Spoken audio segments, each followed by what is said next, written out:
Ya le vamos a dar la bienvenida y los buenos días a Henry Hellenser. Entramos en zona desconocida. Buen día, ¿Cómo le va? ¿Todo bien? ¿Y vos? Bueno, el Prado no es necesariamente una zona desconocida, No. pero encierra misterios, No para todos. encierra algunos misterios y contiene algunos símbolos con los que debo reconocer que no estoy familiarizado. Un placer, Henry, como siempre. Bueno, muchas gracias.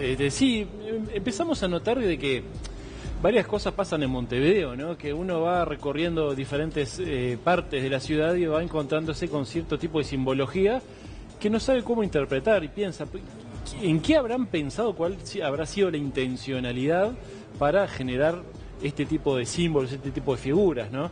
Entonces empezamos la recorrida. Hoy vamos a dedicarnos un poco al Prado, ¿sí? Después más adelante tendremos otros símbolos, otros barrios también inclusive, para ir tratando de entender la cabeza sobre todo de los alquimistas, que mucho tiene que ver con los alquimistas que provocaron este tipo de, casi te digo, escenario como para cierto tipo de prácticas o inclusive hasta de rituales. Bueno, ¿no? lo vamos a conocer en la voz también de los entrevistados. Contame a quién vamos a escuchar primero. Hablamos con uno de los alquimistas más prestigiosos que tiene el país, que es Fernando Rodríguez, autor también sobre uno de los libros de Pitamiglio, justamente el creador del castillo Pitamiglio.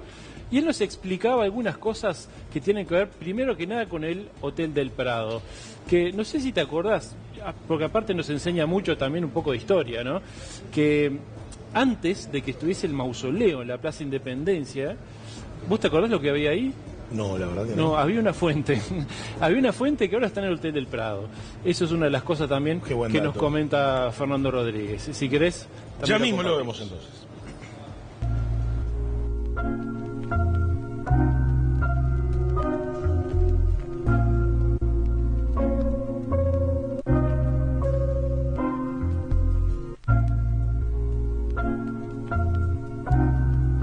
El hotel se llama concurso en 1890 y para 1912 se inaugura con asistencia, por supuesto, de autoridades y de figuras de su época.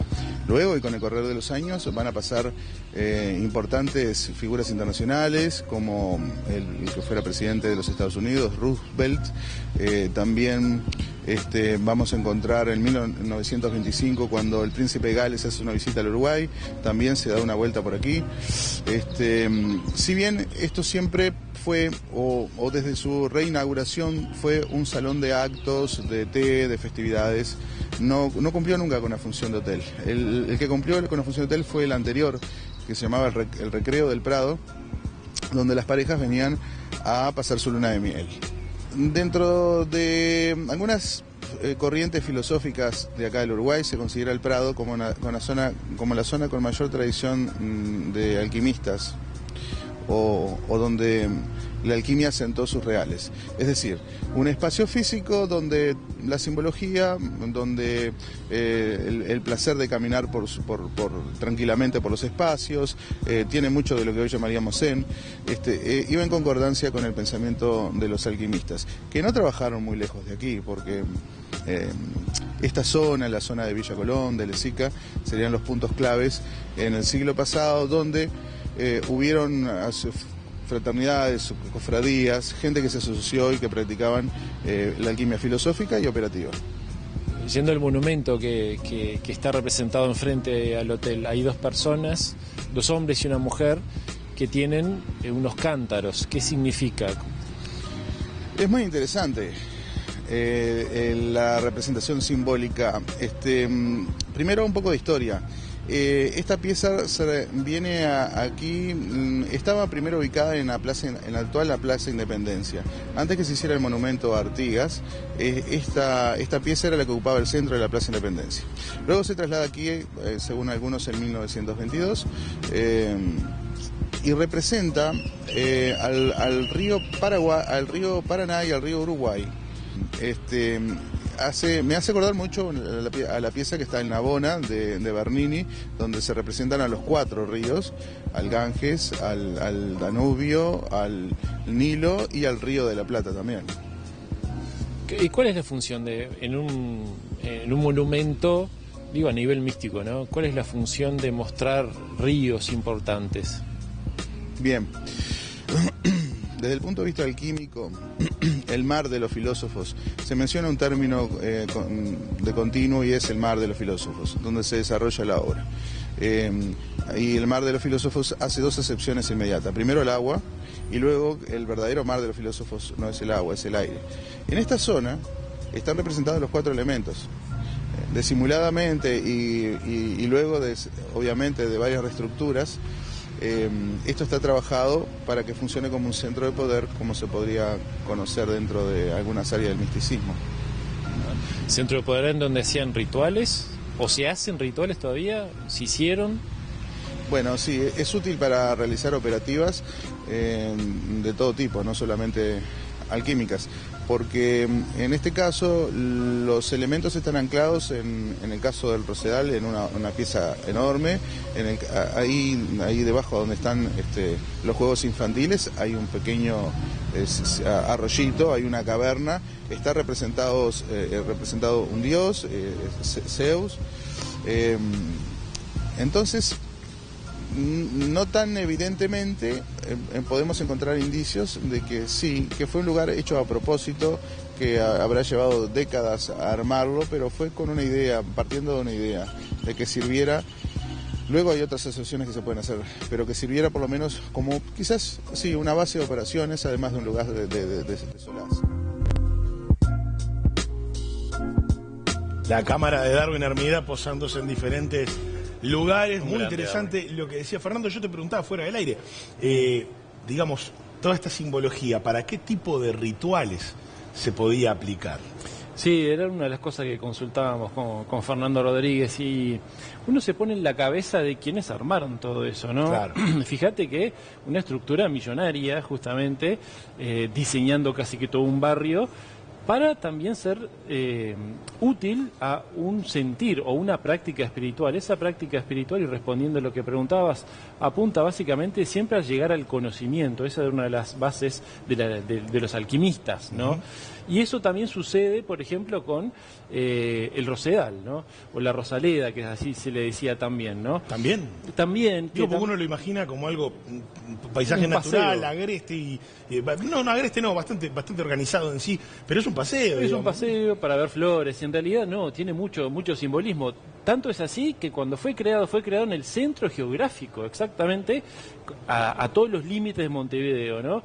El norte, formando un rombo que simboliza también el símbolo femenino, el rombo apunta directamente el norte hacia el obelisco que está en Rivera, ¿sí? Que también fue creado por Francisco Piria, hacia el este al castillo de Piria y hacia el sur a la Plaza Matriz, ¿sí? Y al sudeste, exactamente uno de los vértices del rombo, hacia el castillo Pitamiglio que está en Punta Carretas. Yo te iba a preguntar si Piria, digamos, no era una figura, porque si hablamos de alquimista tenés que hablar de Piria, ¿no? De hecho, por ejemplo, el circuito bioenergético de Piriápolis está documentado, o sea, un turista va y puede hacer la recorrida por no me recuerdo, son 7 puntos, creo. Son 7 puntos, sí. Pero en el caso del Prado, ¿está en algún documento? Está quizá en la obra de Fernando, seguro. Está en las obras de Fernando, las investigaciones de Fernando, y justamente lo consultamos ahora sobre el Rosedal, ¿no? ¿Qué tipo de simbolismo tiene y cuál es la función también? Yo creo que después de ver este informe varios van a querer dar una caminata que va a ser distinta a todas las que hayan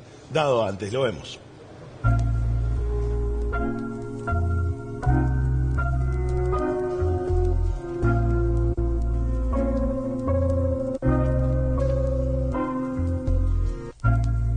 El Rosedal se inaugura el 17 de diciembre de 1917. Estamos a un año del centenario. El paisajista que se encarga del desarrollo es Charles Racine, de connotado trabajo dentro del área de la botánica Uruguay. Él trabajó también, fue uno de los fundadores y creadores ideológicos del Jardín Botánico. Y el ingeniero a cargo fue Barofio. En el caso del Rosedal o la Rosaleda, se inaugura con la plantación de 12.000 rosales. Es una cifra muy interesante, ¿no? ¿Por qué no 5? ¿Por qué no 8? ¿Por qué no 25? Las medidas, a grandes rasgos, es un cuadrado, es un doble cuadrado, y las medidas de cada pérgola, la longitud son 60 metros. así que 6x4, 24, el doble de 12.000.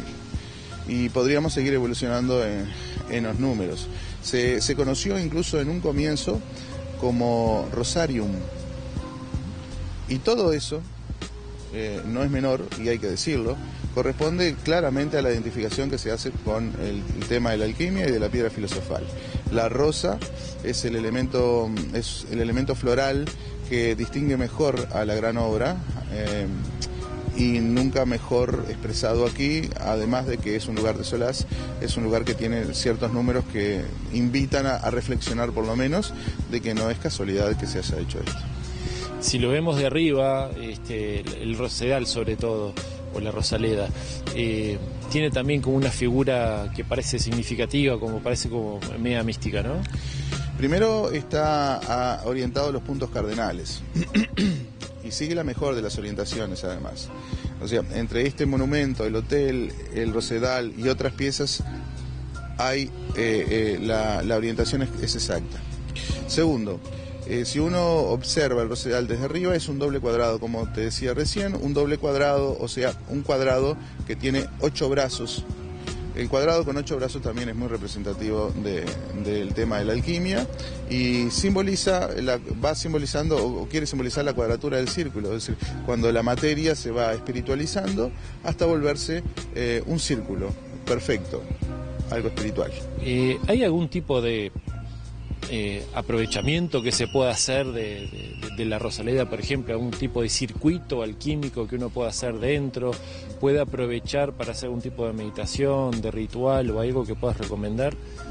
Sí, siempre se hace el recorrido noreste, sur-oeste, por lo general, o sureste, es muy efectivo, es la misma orientación de las catedrales góticas en Europa. No importa si el hemisferio es norte o sur, la orientación se mantiene. Así que quienes intenten hacer algo, que hagan un recorrido por lo menos en relación a la orientación geográfica, y después, bueno, hay que tener un poco más de información sobre, como hablamos hoy, está representado el agua, el fuego, el aire, así que habría que ir recorriendo los elementos de a uno y tomarse su tiempo. Los jardines siempre invitaron a la reflexión, al misticismo, a la retroinspección, así permiten al iniciado o al estudiante encontrar información que en el ruido de las ciudades a veces es más difícil.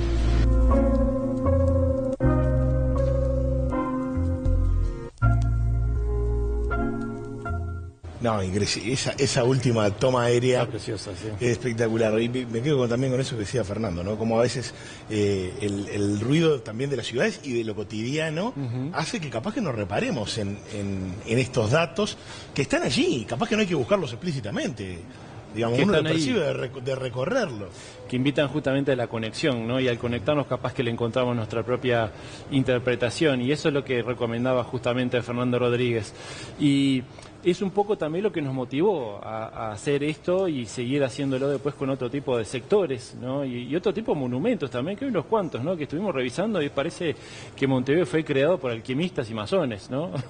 Entonces esto también está bueno. ¿Parece? Parece bueno. Hay algunas pruebas. Hay unas cuantas pruebas, ¿no?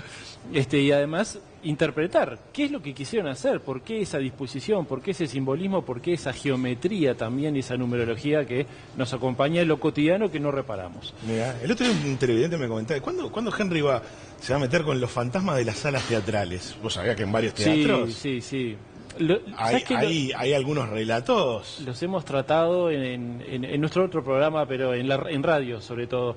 Pero está pendiente. Hay actores que pueden dar fe de historias asombrosas. Y ahí en nuestro centro van unos cuantos que han hecho actuación, claro, y que realmente nos cuentan cada cosa que ya le vamos a entrar. Pero ahí vamos a tratar de llevar también cierto tipo de aparatología para medir campos electromagnéticos, ese tipo de fenómenos. Interesante, ¿no? Como siempre, toda esta información y la nota quedan disponibles en el Facebook de Wendy Uruguay y por supuesto en el Facebook de Zona Desconocida. Henry, muchas gracias. Nos reencontramos la semana próxima.